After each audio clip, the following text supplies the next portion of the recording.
As the king and queen leave the thrones and head for the exit of Westminster Abbey of the coronation ceremony, you'll see that everyone bows and curtsies to the king, and no one moves a limb, a muscle, when Camilla passes. For several seconds, nobody moved.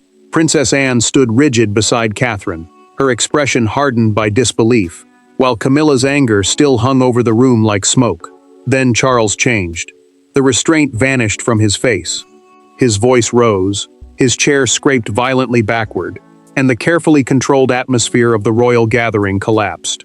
What had begun as a tense family disagreement had suddenly become something far more dangerous, a confrontation the king could no longer contain. Before we go deeper into what this really means for the royal family, make sure to subscribe so you don't miss a single update. In this dramatized account, Charles had called the private family meeting to settle a dispute over future duties, access, and influence.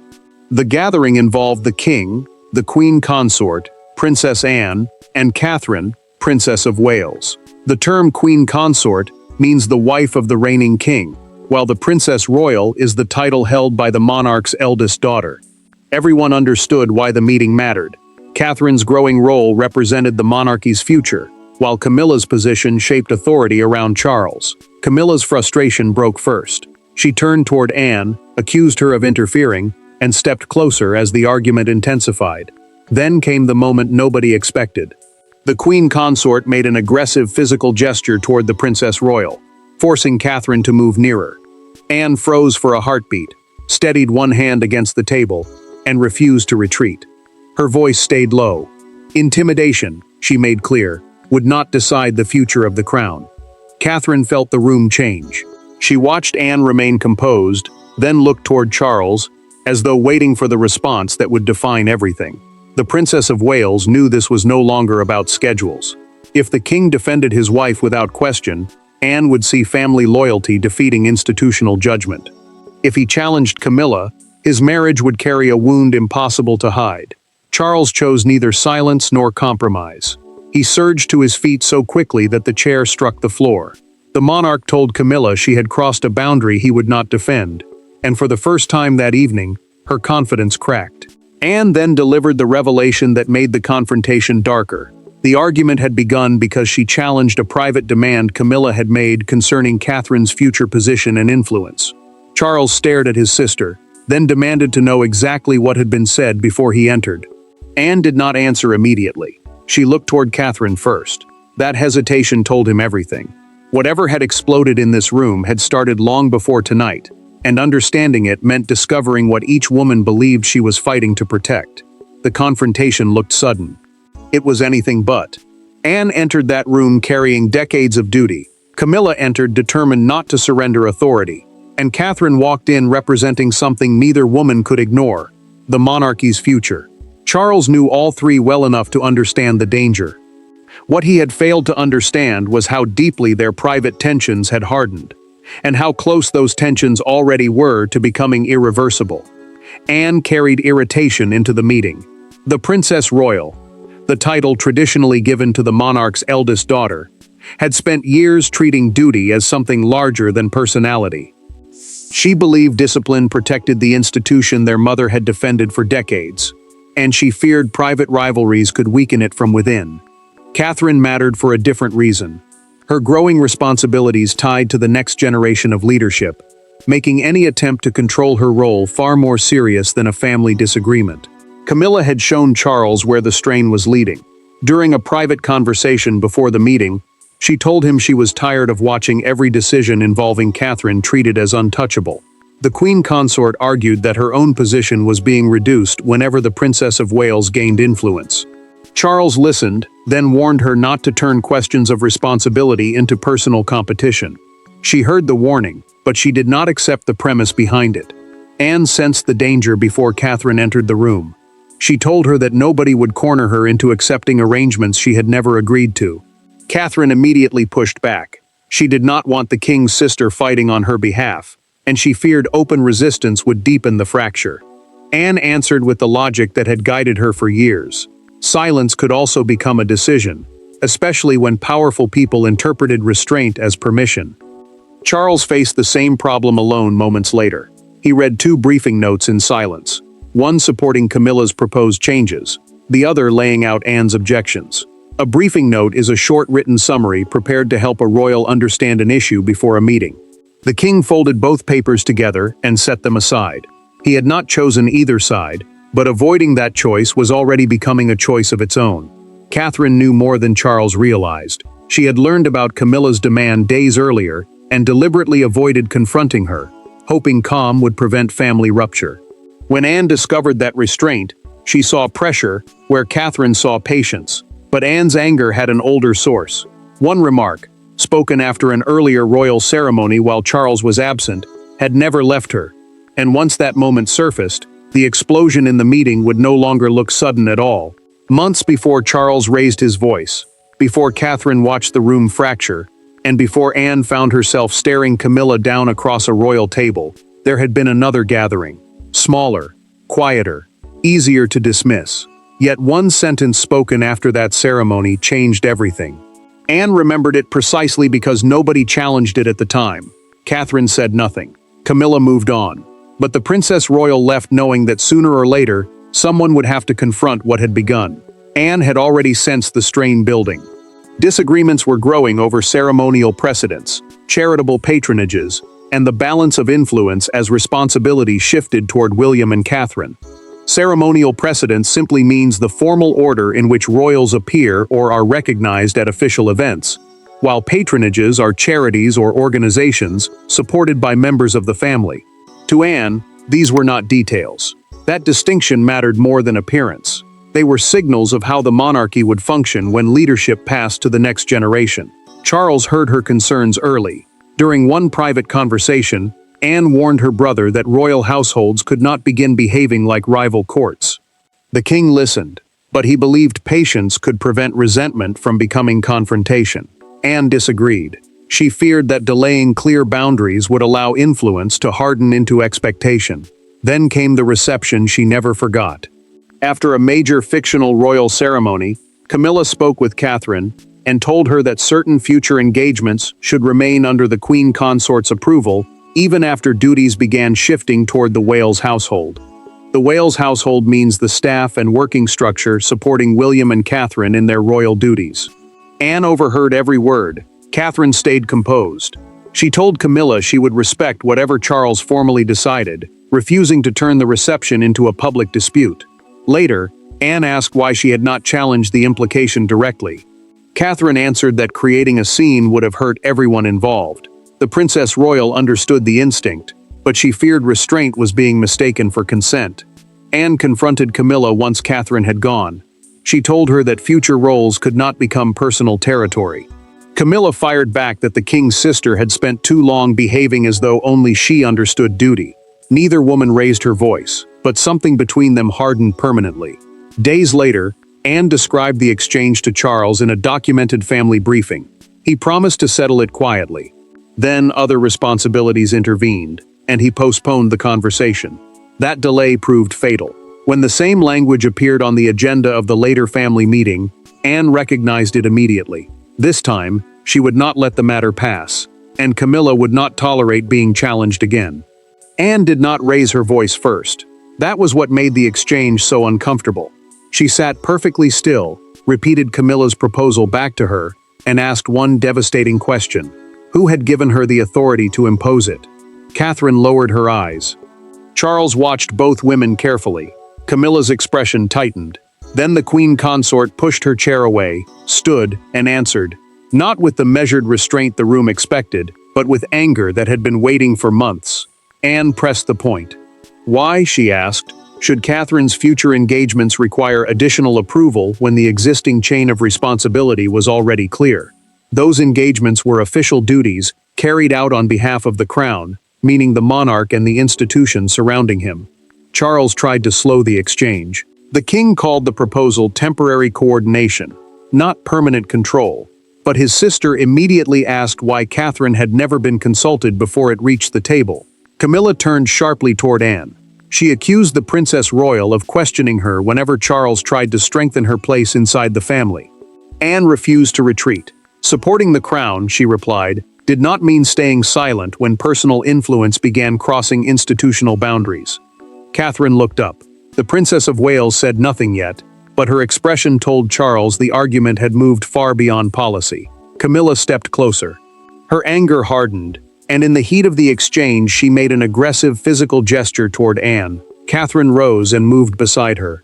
Anne held her ground. Charles reacted before anyone else could speak. He struck his palm against the table and ordered Camilla to stop. Charles's restraint disappeared. When the Queen Consort tried to continue, he cut her off and told her the meeting was over for her.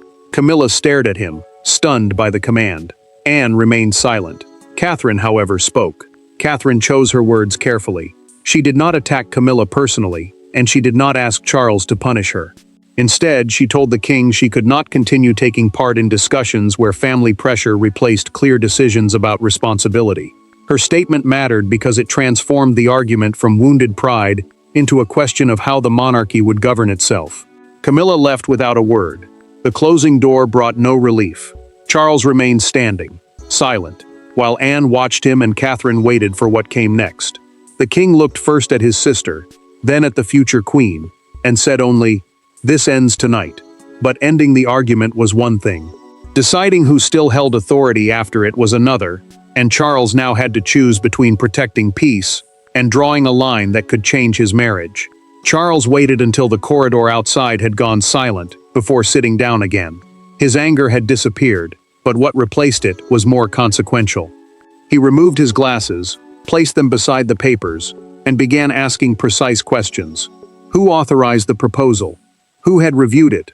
Why had Catherine not been consulted? Anne watched him carefully. The king was no longer reacting as a husband caught inside a family dispute. He was beginning to act as sovereign. Charles drew the boundary with deliberate care. Decisions affecting future royal responsibilities, he said, would come through the sovereign and the appropriate royal households, not through private pressure from individual family members. A royal household is the staff and working structure that supports a senior member of the family in carrying out official duties. Catherine listened closely because the principle protected more than her own position. It protected the chain of responsibility that would guide the monarchy beyond the current reign. Anne refused to turn the moment into a victory. She told Charles she wanted no extra influence for herself and no special authority over Camilla. The Princess Royal insisted that boundaries mattered precisely because they had to protect everyone, including the Queen Consort. Catherine understood the distinction. Anne had challenged the proposal, but she was not trying to replace one source of pressure with another. Charles carried that thought into a private conversation with a senior aide after the meeting. He admitted that the disagreement itself had not shaken him most. Camilla's loss of restraint in front of Catherine had. The king looked exhausted now, not furious, because the problem had become painfully personal. He had to defend institutional order without making his wife feel publicly abandoned. Camilla waited elsewhere in silence. She expected Charles to come through the door and explain himself. Footsteps approached, slowed, then continued past. The Queen Consort remained seated. For the first time since the confrontation, anger gave way to uncertainty. Charles made the decision without further delay. He ordered Camilla's proposal withdrawn and directed that future matters involving Catherine's responsibilities move through formal channels, meaning the established official process, rather than private family persuasion. He also decided that his wife would temporarily step away from selected internal planning discussions. It was not meant as public punishment. Trust had been damaged, and he intended to repair the process before repairing appearances. An aide carried the written decision to Camilla personally. She read the first page once, then again more slowly. Her expression tightened. She looked up and asked a single question. Was this Anne's idea? The answer would determine whether she accepted Charles's boundary or turned the wound into something even more personal. Camilla read the instruction twice. The second time, slower. Then she placed the paper on the table and asked the aide to leave. No shouting followed, no dramatic declaration, only the click of the closing door.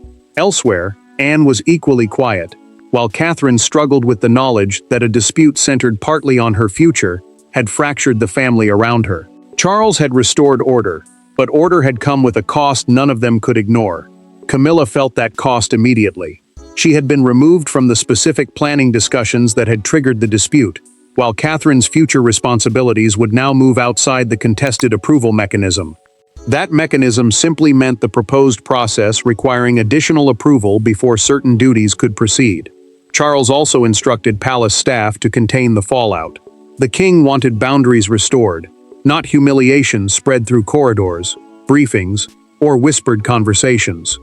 Camilla sat alone after the aide left. She removed a bracelet, placed it beside Charles's written instruction, and stared at both without touching either. The queen consort had expected disagreement. She had not expected her husband to choose institutional discipline over instinctively defending her. Anger still burned beneath the surface, but humiliation was stronger now because the decision had been made calmly. Catherine carried a different kind of pain. She told William that she wished she had challenged the issue sooner, before Anne had been forced into the confrontation. The prince listened carefully and told her that composure had not caused Camilla's behavior. Catherine accepted the words, but not the comfort. She could not shake the feeling that Anne had stepped into danger, partly because she had remained silent. Anne refused to treat the outcome as victory. When an aide told her that Camilla had been excluded from the disputed discussions, the Princess Royal showed no satisfaction. She warned that nobody should use Charles's decision to humiliate his wife. For Anne, the point had always been the boundary, not revenge. Charles soon received the message he had been expecting. Camilla wanted to speak with him privately that night, without secretaries, advisors, or written notes. The king agreed. He understood that whatever happened next could determine whether discipline became reconciliation or resentment. He knew neither conversation could be treated lightly now. Anne wanted clarity, Camilla wanted answers, and Charles carried the burden of hearing them both, without allowing affection, guilt, or anger alone to decide what came next. Then another request arrived. Anne wanted 5 minutes with her brother before he entered the room. Charles stopped. 2 conversations now waited for him. One with the sister who had challenged Camilla, and one with the wife whose actions had forced him to choose. There were no aides in the room when Anne entered. No papers. No agenda. Charles stood by the window, wearing the expression of a man who had spent the evening making decisions he never wanted to make. His sister did not congratulate him. She did not mention victory. Instead, she told him something harder. If he allowed this confrontation to become a war between his wife and his family, everyone would lose, including the monarchy they believed they were protecting. Anne spoke without accusation. Her objection, she told Charles, had never been to Camilla's marriage or her place beside him. The Princess Royal believed one disputed exercise of authority had become personal, and that was what made it dangerous. Charles understood the distinction. The monarchy depended on lines of responsibility, meaning everyone needed to know who could make which decisions and where personal influence had to stop. Charles admitted the failure was partly his. The king should have settled the matter after Anne first warned him about the earlier reception, but he had delayed, hoping tension would fade. It did the opposite. His sister told him she regretted how far the meeting had deteriorated. He answered that she had not caused Camilla's aggressive reaction, though he asked Anne not to treat his wife as an enemy. Anne accepted the warning. Then she left. Camilla entered minutes later without attendance. She faced Charles alone and said what anger had hidden. She felt surrounded, judged, and increasingly irrelevant, as William and Catherine became more central to the monarchy's future. The queen consort admitted she had begun interpreting every boundary as rejection. Charles listened, but he did not soften the principle. Fear might explain what happened, he told her. It could not excuse it. Camilla lowered her voice. She acknowledged that her behavior toward Anne had crossed a line, and that the confrontation was unacceptable. The king made clear that accountability did not require humiliation. He would not allow staff, family, or public messaging to turn the decision into a campaign against her. But the disputed authority would not return. Camilla agreed. She would withdraw from the contested decision-making role, and Catherine's future responsibilities would move forward without personal rivalry shaping them. Charles accepted the settlement, not as victory, but as the first sign that the family might survive the damage. Mourning changed everything. One alteration appeared on the royal schedule, small enough to seem routine, but visible enough for journalists to notice. Camilla was absent from a planning engagement, where her presence had been expected. The palace had contained the argument, but it could not conceal every consequence, and the outside world was beginning to read the silence. By sunrise, the confrontation remained private, but its consequences were visible. A scheduled planning appearance changed. Camilla's name vanished from one internal-facing engagement notice. Catherine proceeded with her duties while Anne appeared beside Charles hours later, composed and expressionless. That was enough. Royal correspondents began connecting the dots. Photographers waited outside palace gates, and the family's private crisis was transformed into something larger, a public test of loyalty, authority, and the future direction of the crown. Anne's appearance beside Charles became the first clue commentators seized upon. An engagement notice is an official schedule item showing where a royal is expected to appear, and Camilla's sudden absence from one such notice created immediate speculation. The king's decision now mattered beyond the family, because every public change could be read as evidence of who still held influence inside the monarchy. For the public, the issue was no longer who had argued, but whether Charles could protect order without breaking his family apart. Catherine felt that pressure within hours. Arriving at a public engagement, she kept her expression controlled while reporters called out questions about Anne and Camilla. The Princess of Wales tightened her grip on her handbag for one brief second, then continued forward. Her restraint protected the event, but it also showed how deeply a private dispute had followed her into public life. Charles faced a different choice. Advisors urged the king to issue a forceful rebuttal before speculation hardened into accepted narrative. He refused. Turning private accountability into public warfare, he argued, would only humiliate Camilla and make reconciliation harder. The monarch wanted the boundary understood without transforming his wife into a public target. Then came the fictional front page that changed the mood. One morning newspaper carried a full-width photograph of Charles and Anne leaving the same royal engagement beneath the stark headline, "The King Draws the Line." Reporters held copies outside Buckingham Palace, while television crews debated whether the image showed family unity or a visible shift in power. Anne added fuel without naming anyone. At a charitable event, she was asked about unity inside the royal family. The Princess Royal answered that duty required people to remember what matters more than themselves. Her restrained words spread quickly, because they sounded less like gossip and more like a principle.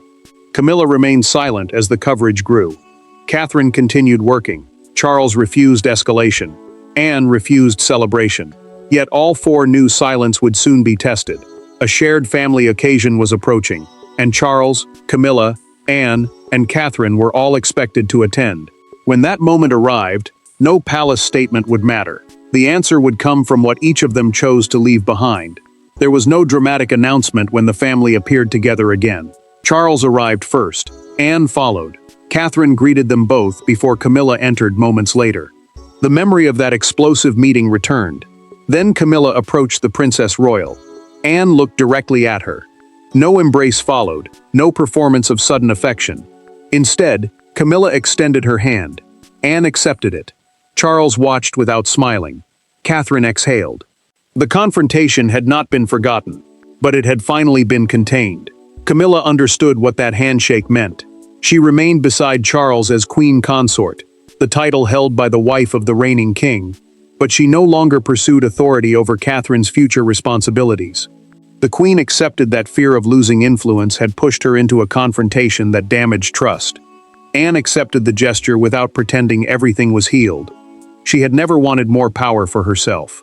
She wanted a boundary recognized, and once it was, she stepped back. Charles carried the deepest lesson. The king understood that avoiding conflict had allowed resentment to grow until it exploded. His defining act was not the moment he lost control. It was what came afterward. Restoring order, holding Camilla accountable without humiliating her, and refusing to confuse love with protection from consequences. Catherine saw the distinction clearly. Catherine refused the language of victory. In a private conversation afterward, she thanked Anne for defending the principle without demanding loyalty in return. The Princess of Wales told her that what mattered now was clarity, not revenge. Anne agreed.